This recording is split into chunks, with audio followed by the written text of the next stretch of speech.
नमस्कार बाजार अगले हफ्ते में आप सभी का स्वागत है। मैं हूं स्वाति रायना। बताएंगे बाजार में आज का पूरा एक्शन, साथ ही सोमवार के लिए क्या रहे आपकी स्ट्रैटेजी और शेयरों में कमाई के शानदार मौके भी आप हमसे सवाल पूछ सकते हैं और शेयरों पर सवालों के जवाब हमारे एक्सपर्ट देंगे। नंबर नोट कर लीजिए कि आपको कौन से नंबर पर सवाल पूछना है। 02223001634 हमारा नंबर है और इसके अलावा एक और नंबर नोट कर लीजिए जिस पर आप फोन करके आप सवाल पूछ सकते हैं 02223001635 पर।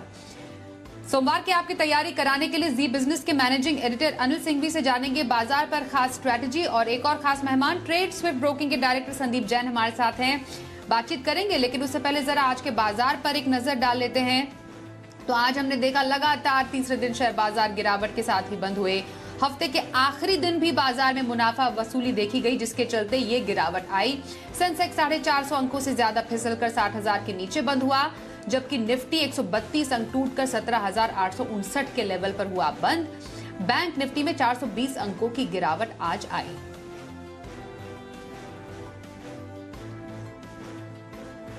पिछले 3 दिनों से बाजार में गिरावट का दौर क्यों जारी है, समझते हैं अनिल जी से।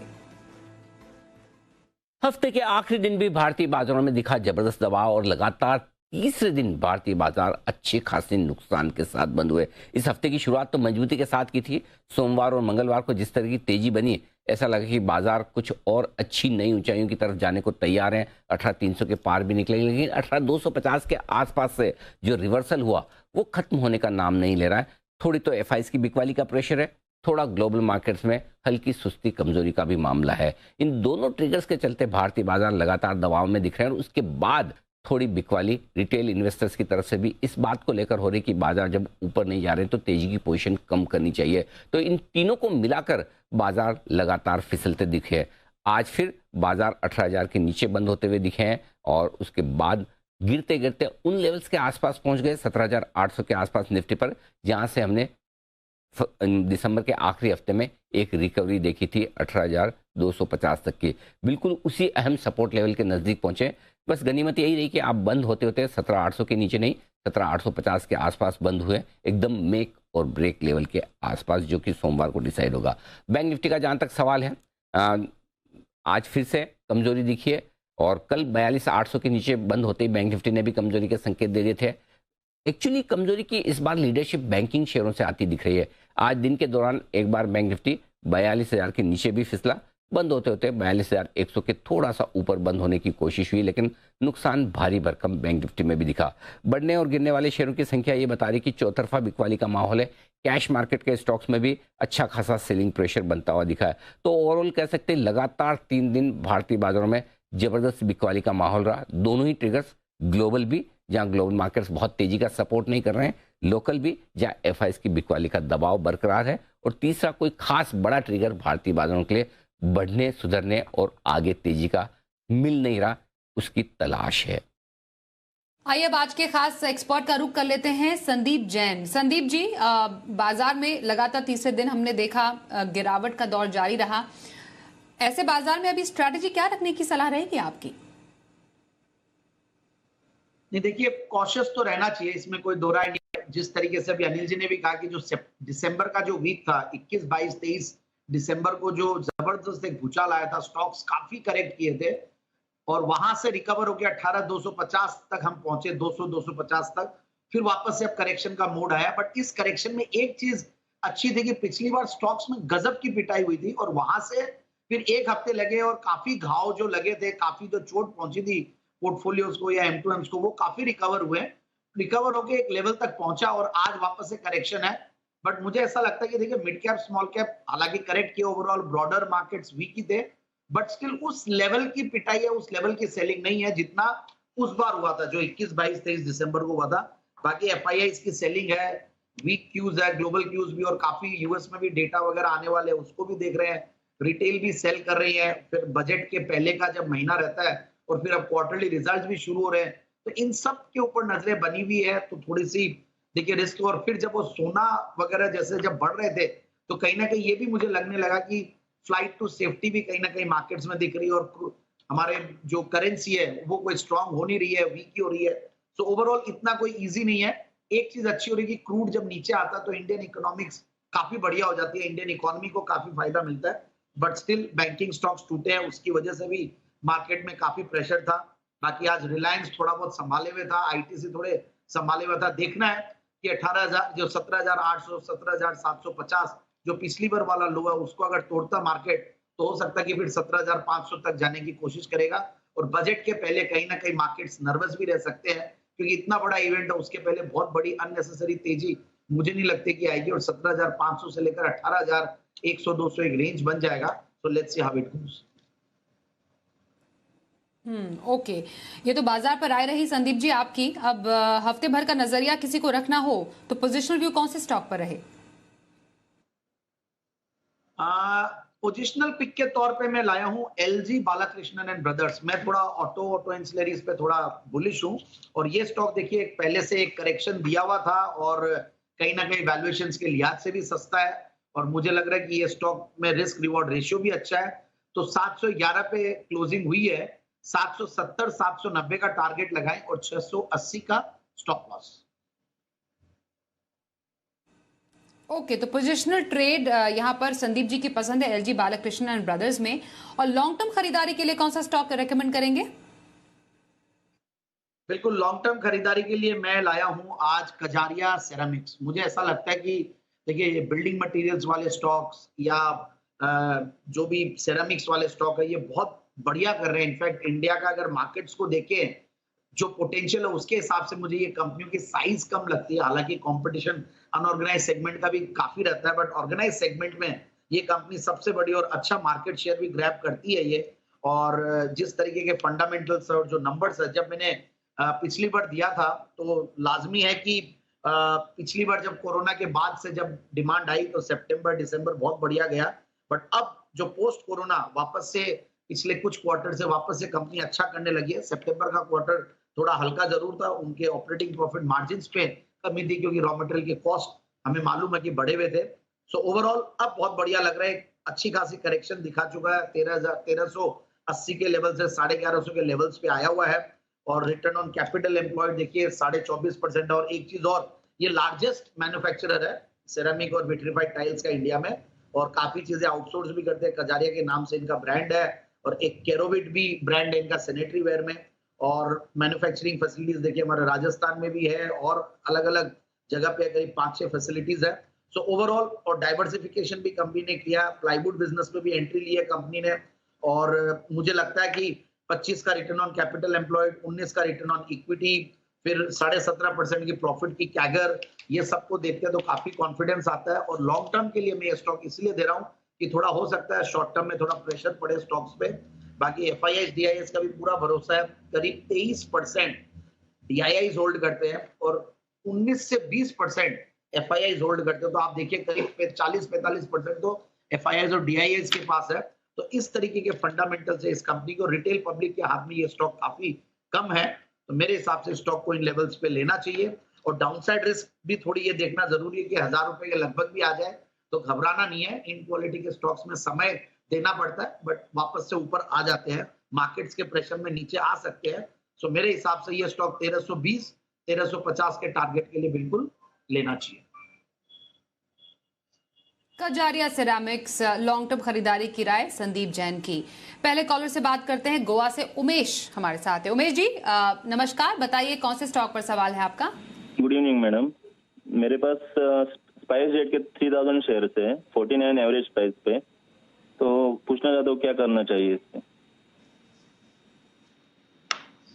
तो इनके पास है स्पाइस जेट के 49 शेयर, 3,000 इनकी खरीद है, 33,600 के नुकसान पर है जी। 3000 share 49। Okay 3000 share 49। All right. Spice jet में क्या स्ट्रैटेजी रखने की सलाह रहेगी आपकी संदीप जी? 49 खरीद है इनकी और 3,000 शेयर है, खरीद काफी ऊंची है। देखिए मैं वैसे देखिए एयरलाइन स्टॉक्स को आपने पहले भी देखा होगा, मैं काफी मैं ज्यादा रेकमेंड नहीं करता और किया भी हूं तो मुझे थोड़ा सा इंडिगो या इंटरग्लोब एविएशन, इसने एक तरीके से पूरे वर्ल्ड ओवर का ट्रेंड डिफाई किया और गजब का इन्होंने प्रॉफिट्स भी कमाया और गजब का मैनेजमेंट क्वालिटी था और उन्होंने कुछ अलग से अनोखा दिखाया काम करके।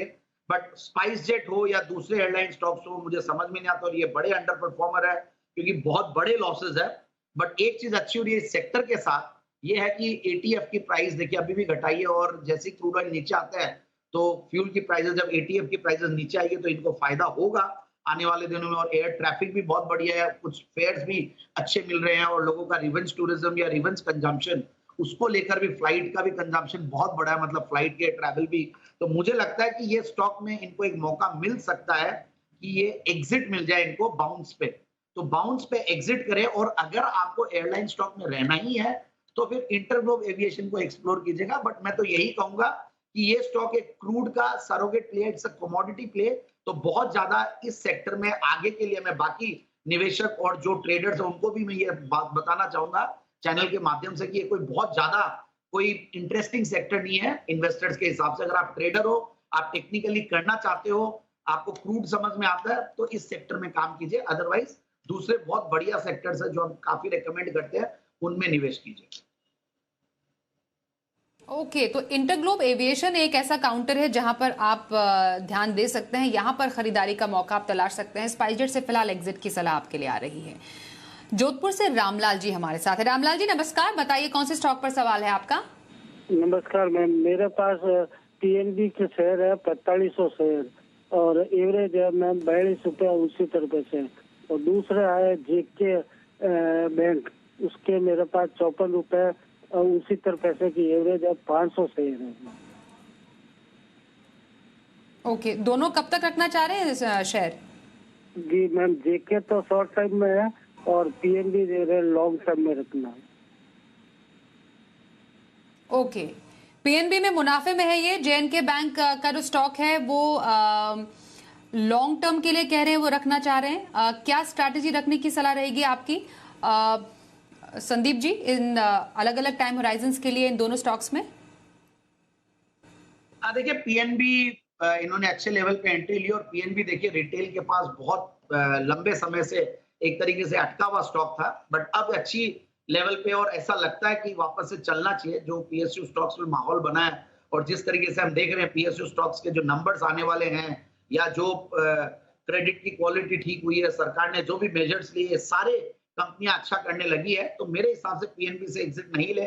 और इवन जेएनके बैंक भी अच्छे लेवल्स पे, अगर ऊपर के लेवल से देखे तो बहुत अभी भी स्कोप बाकी है, और नीचे के लेवल से देखे तो कई बार लगता है कि बहुत चल चुके हैं। बट यस, समय देना पड़ेगा। इसका मतलब यही है कि कम से कम 1.5 साल 2 साल का होराइजन रखिए और समय दीजिए, तो ये कंपनियां वापस से अपने जो पास्ट ग्लोरी है वहां तक पहुंचेगी। तो मेरे हिसाब से लॉन्ग टर्म के लिए इन दोनों स्टॉक्स को ये होल्ड कर सकते।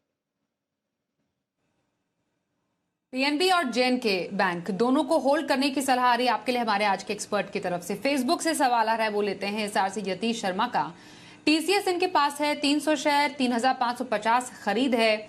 नतीजे आने वाले हैं कंपनी के, पर नतीजों से पहले ही शेयर में गिरावट देखी गई। शेयर निफ्टी का टॉप लूजर भी बना, और सोमवार को ही दिसंबर तिमाही के नतीजे कंपनी पेश करेगी। 1 लाख से ऊपर का नुकसान ये झेल रहे हैं टीसीएस में। क्या राय देंगे ऐसे में अब संदीप जी? घबराना नहीं है। देखिए टीसीएस, इन्फोसिस, ये कुछ स्टॉक्स ऐसे हैं जो देखिए स्टॉक मार्केट के लिए मतलब मैं बोलूंगा कि प्राउड की बात है कि ये ऐसे स्टॉक यहाँ पे ट्रेडिंग होती है और लिस्टेड है। और हमें जब भी कोई जने को लॉन्ग टर्म के लिए कोई निवेश की राय देनी और बाय एंड फॉरगेट की स्टोरीज की बात करनी है, तो ये स्टॉक सबसे पहले आते हैं मुंह पे और जुबान पे।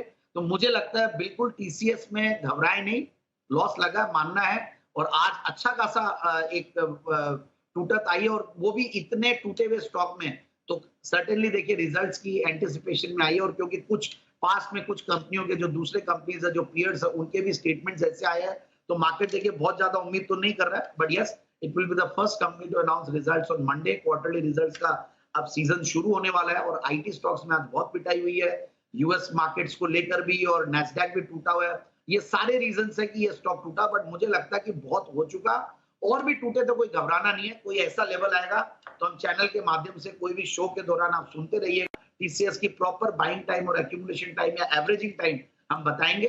बाकी मुझे ऐसा लगता है कि अभी होल्ड करके रखना चाहिए। होल्ड करें टीसीएस को, आपके लिए सलाह आ रही है हमारे आज के एक्सपर्ट की ओर से। पंजाब से अंकित हमारे साथ हैं कॉलर। अंकित जी नमस्कार, बताइए कौन से स्टॉक पर सवाल है आपका? नमस्कार, मेरा सवाल है सोना बीएलडब्ल्यू पे। मेरे पास 400 शेयर Levels हैं, बताएंगे? 495 की बाइंग है। ओके, 495 की बाइंग आपकी, 400 शेयर की आपकी खरीद के हिसाब से क्लोजिंग 417 की के आसपास, 31,000 के नुकसान पर है ये सोना BLW प्रिसिशन में। क्या सलाह रहेगी आपकी संदीप जी स्टॉक में?